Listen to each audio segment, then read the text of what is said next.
हाँ यार, कमेंट करके जरूर बताना कि मॉक टेस्ट में आप लोगों के कितने मार्क्स बन रहे हैं। हेलो दोस्तों, वेलकम टू डोभाल टॉक। सबसे पहले तो आप सभी लोगों को हैप्पी महाशिवरात्रि। आज के दिन यार ज्यादा टेंशन एग्जाम की मत लेना, मंदिर में जाना, पूजा पाठ करना, जो भी भगवान से मांगना है वो मांगना और आज के दिन को एंजॉय करना। लेकिन अगर फिर भी टेंशन हुई ना एग्जाम की, तो यार आज के दिन भोलेनाथ के मंदिर में प्रसाद तो मिल ही जाता है, हल्का सा वो लगा लेना, सारी टेंशन गायब हो जाएगी। तो यार ये तो मजाक की बात रही, चलो अब वीडियो को स्टार्ट करते हैं। मैंने बहुत दिन से रेलवे ग्रुप डी की कट ऑफ के ऊपर कोई भी वीडियो नहीं बनाई और मुझे डेली कमेंट आते हैं कि जैसे एनटीपीसी की कट ऑफ हाई चली गई तो क्या ग्रुप डी की भी कट ऑफ हाई जाएगी। तो मैंने पूरा डेटा एनालाइज किया है और आज आपके लिए वीडियो लेकर आया हूं। इस वीडियो को अगर आप पूरा देख लेते हो तो फिर कट ऑफ की कोई भी वीडियो आपको देखने की जरूरत नहीं पड़ेगी और आपको एक टारगेट भी पता चल जाएगा कि कितना टारगेट आपको रखना चाहिए। इसलिए वीडियो को पूरा देखना और वीडियो अगर पसंद आती है तो लाइक भी कर देना। टेक्स्ट बुक ने अपनी golden goodbye jackpot sale बढ़ा दी है और ये सेल आज रात 12 बजे तक चलने वाली है। आज रात 12 बजे से पहले पहले अगर आप टेक्स्ट बुक का 399 वाला पास खरीदते हो और वहां पर मेरा कूपन कोड DT10 लगा देते हो तो यही पास आपको 360 रुपीज का पड़ जाएगा। 360 रुपीज में आपको बहुत सारे बेनिफिट्स मिलने वाले हैं। एक तो आपको 18 महीने की वैलिडिटी के साथ टेक्स्ट बुक का पास मिल जाएगा जिसमें आप 34,000 से भी ज्यादा मॉक टेस्ट लगा सकते हो। और सेकंड चीज, आपको मौका मिलेगा एक महिंद्रा थार जीतने का। अगर आपका लक काम कर गया तो आज आप एक महिंद्रा थार जीत सकते हो। तो मौका अच्छा है, आपको 18 महीने की वैलिडिटी के साथ एक मॉक टेस्ट भी मिल रहा है, साथ में महिंद्रा थार जीतने का मौका भी मिल रहा है। तो इस पास का लिंक मैंने डिस्क्रिप्शन में दिया है, अगर आपके पास मॉक टेस्ट नहीं है तो आप जाकर बाय कर सकते हो। किसी भी एग्जाम की कट ऑफ ना 3-4 चीजों पे डिपेंड करती है। हम एक एक करके वो सारी चीज देख लेते हैं। सबसे पहली चीज होती है वैकेंसी। अब ऐसा नहीं होता कि वैकेंसी अगर ज्यादा आ गई तो कट ऑफ कम जाएगी, लेकिन ये तो होता है कि अगर वैकेंसी ज्यादा आई तो आपके पास अपॉर्चुनिटी भी ज्यादा होती है कि आप सिलेक्शन ले लो। दूसरी चीज जिस पे कट ऑफ डिपेंड करती है वो होता है फॉर्म अप्लाई। जितने ज्यादा फॉर्म अप्लाई हुए होंगे उतने ही ज्यादा चांस है कि कट ऑफ हाई जा सकती है और जितने कम फॉर्म अप्लाई हुए होंगे उतने चांस है कि कट ऑफ थोड़ी कम रह सकती है। तीसरी चीज जिस पे कट ऑफ डिपेंड करती है वो होती है अटेंडेंस, कि फॉर्म तो कितने भी स्टूडेंट्स ने भरा हो लेकिन एग्जाम को देने कितने स्टूडेंट्स पहुंचे हैं, तो इस पे भी कट ऑफ डिपेंड करती है। फोर्थ चीज जिस पे कट ऑफ डिपेंड करती है वो होते हैं पर सीट कंपटीशन, की एक सीट में कितने स्टूडेंट्स लड़ाई कर रहे हैं। और लास्ट थिंग जिस पे कट ऑफ डिपेंड करती है, सबसे बड़ी चीज, वो है नॉर्मलाइजेशन, कि नॉर्मलाइजेशन में किसके कितने मार्क्स बढ़ते हैं। कई बार ऐसा भी होता है कि जो 60 मार्क्स पे होता है वो 90 पे पहुंच जाता है और ऐसा भी हो जाता है रेलवे एग्जाम में कि 90 वाला 75 पे आ जाता है। तो इन सब चीजों को अब हम डिटेल में देखते हैं। सबसे पहले हम लोग वैकेंसी की बात कर लेते हैं। तो 2018 में टोटल वैकेंसी लगभग 62,000 के आसपास आई थी और 2019 मतलब ये वाली जो वैकेंसी है ये 1 लाख से ज्यादा आई हुई है। तो अब खुद ही देख लो कि वैकेंसीज 2018 के मुताबिक इस बार ज्यादा है, तो इस बार आप पे ज्यादा चांसेस है कि आप सिलेक्शन ले लो। तो ये एक पॉजिटिव साइन है कि आपकी कट ऑफ थोड़ी सी कम पिछले साल के मुताबिक रह सकती है। अब बात आती है कि फॉर्म कितने अप्लाई हुए हैं। अगर हम 2018 में देखें तो टोटल फॉर्म अप्लाई हुए थे 1,89,00,000 और इस बार अगर हम देखें तो टोटल फॉर्म अप्लाई हुए हैं 1,15,00,000। तो फॉर्म भी पिछले साल के मुताबिक इस बार कम अप्लाई हुए हैं। तो दो चीज आपके फेवर में है, एक तो वैकेंसी 2018 से ज्यादा इस बार आ गई और दूसरा फॉर्म भी 2018 से इस बार कम अप्लाई हुए हैं। तो दोनों चीज बताती है कि कट ऑफ थोड़ी बहुत कम रह सकती है पिछले साल के मुताबिक। अब देखो, इस वीडियो में मैं आप लोगों को बताऊंगा कि कट ऑफ पिछले साल से थोड़ी कम रह सकती है और मैं आपको मोटिवेट करने की कोशिश करूंगा, लेकिन इसका मतलब ये नहीं है कि कट ऑफ बहुत कम चली जाएगी और बिना पढ़े ही आपका सिलेक्शन हो जाएगा। बिना पढ़े तो यार किसी को भी सरकारी नौकरी कभी नहीं मिलती, तो मेहनत तो आपको करनी पड़ेगी। लेकिन अगर मैं इस मेहनत को कंपेयर करूं 2018 से, तो शायद इस बार थोड़ी कम मेहनत करके भी आपका सिलेक्शन हो जाए। तीसरी चीज आती है अटेंडेंस की। तो इस बार अटेंडेंस कितनी जा सकती है। अब देखो, जो एनटीपीसी का एग्जाम हुआ था उसमें अटेंडेंस बहुत कम थी, 45 या 50% मुश्किल से जा रही थी। और जहां तक मुझे लगता है ग्रुप डी एग्जाम में भी 60% से ज्यादा अटेंडेंस तो नहीं जाएगी। अगर 60% भी अटेंडेंस जाती है ना तो भी चांसेस है कि आपकी कट ऑफ इतनी ज्यादा हाई नहीं जाएगी। अब बहुत सारे स्टूडेंट्स बोलेंगे कि एनटीपीसी में तो कट ऑफ हाई चली गई, तो ग्रुप डी में हाई क्यों नहीं जा सकती।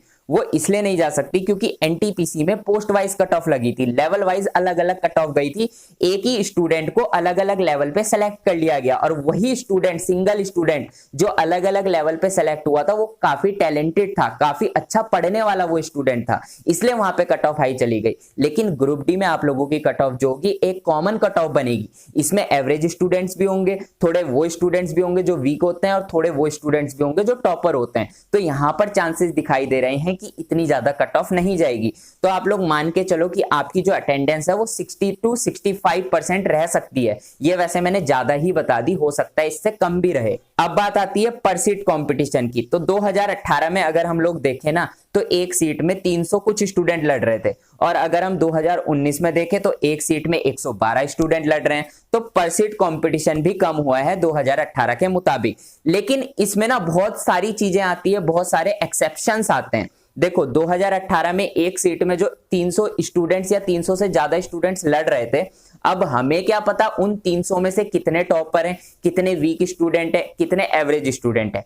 अब हो सकता है इस बार एक सीट में 112 ही स्टूडेंट हो लेकिन सारे के सारे क्या पता टॉपर हो।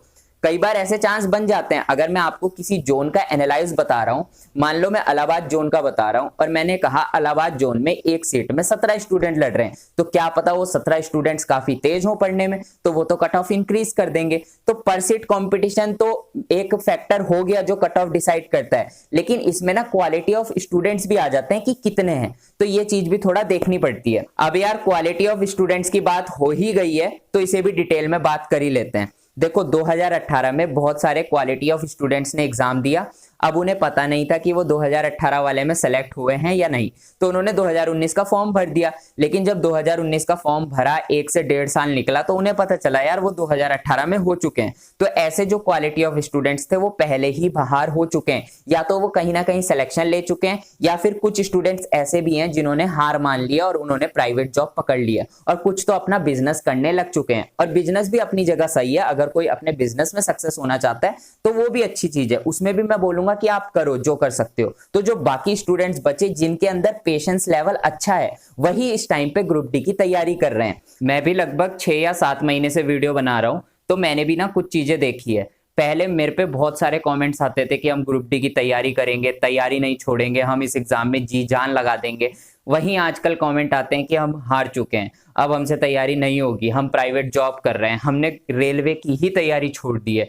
तो इस तरीके से ना बहुत सारे क्वालिटी ऑफ स्टूडेंट्स बाहर हो चुके हैं, और उनके बाहर होने से कहीं ना कहीं जो तैयारी कर रहा है उसको बेनिफिट ही होगा, उसके काफी ज्यादा चांसेस बन जाते हैं सिलेक्शन लेने के। तो अभी तक जितने भी फैक्टर्स मैंने आप लोगों को बताए, ये फैक्टर आप लोगों के साथ हैं, और ये फैक्टर्स बताते हैं कि इस बार कट ऑफ थोड़ी कम रह सकती है। लेकिन अब हमारा सबसे लास्ट फैक्टर आ जाता है नॉर्मलाइजेशन। अब यार नॉर्मलाइजेशन ना कभी भी किसी के साथ नहीं होता है, ये डिपेंड करता है किस्मत पे। किसी के किस्मत से यार बहुत अच्छे मार्क्स बढ़ जाते हैं, 30-35 मार्क्स तक बढ़ जाते हैं, और बहुत सारे ऐसे भी होते हैं जिनके मार्क्स ही नहीं बढ़ते। तो मैं आप लोगों को यही सजेशन दूंगा कि आप लोगों ने नॉर्मलाइजेशन पे डिपेंड होना ही नहीं है।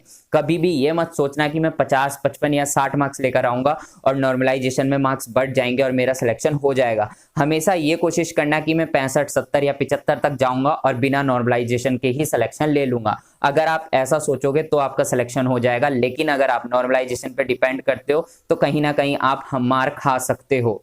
तो मेरी ये एडवाइस है, बाकी तो आपके ऊपर है। अब बात आ जाती है कि कितने रॉ मार्क्स लाने पे हम सेफ हो जाएंगे।